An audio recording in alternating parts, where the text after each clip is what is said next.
La France a tout compris à l'Eurovision, ça fait du bien, enfin. Hier soir au Stade de France, Louane a révélé la chanson qui nous représentera à l'Eurovision 2025 et c'est un banger.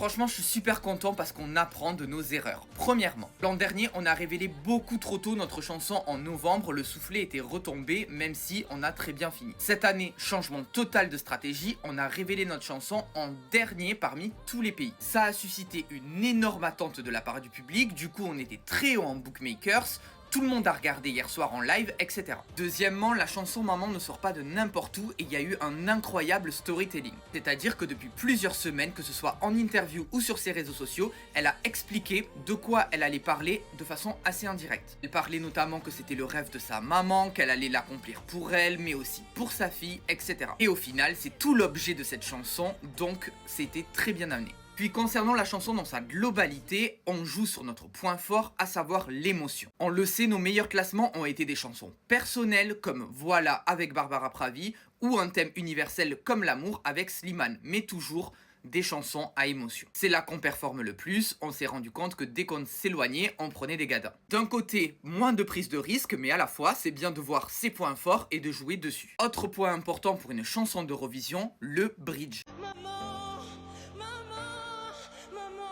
C'est-à-dire ce petit moment dans la chanson qui n'est pas comme le reste des couplets et du refrain, qui se démarque et qui permet de faire un effet waouh. Et celui de Maman, franchement, il est hyper puissant, on le voit dans toutes les réactions de fans, etc. Au moment où il y a le bridge, tout le monde est on fire. Côté mise en scène, franchement, on a tout donné. Stade de France, 80 000 personnes, Louane seul dans les airs. Après, franchement, dans la DA, que ce soit la robe ou seul sur une plateforme, ça fait quand même penser un peu à Lazara, mais j'adore. Et enfin, je pense que Louane va encore nous réserver des surprises, parce que là, sa promo de l'Eurovision va vraiment commencer. Et j'espère qu'elle nous réserve une belle surprise pour le staging de l'Eurovision, comme l'a fait Slimane. C'est-à-dire, quand Slimane a sorti la chanson, au début, on était en mode ok. Mais ce qui a fait toute la différence au final, ça a été le moment a cappella quand il recule du micro et qui fait son bridge de la chanson.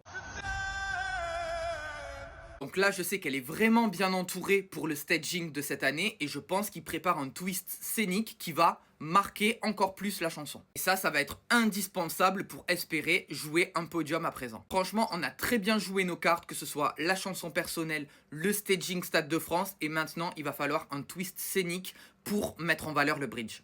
Je sais pas si vous avez capté. Et toi, dis-moi ton avis sur la presta de Louane en commentaire. Maman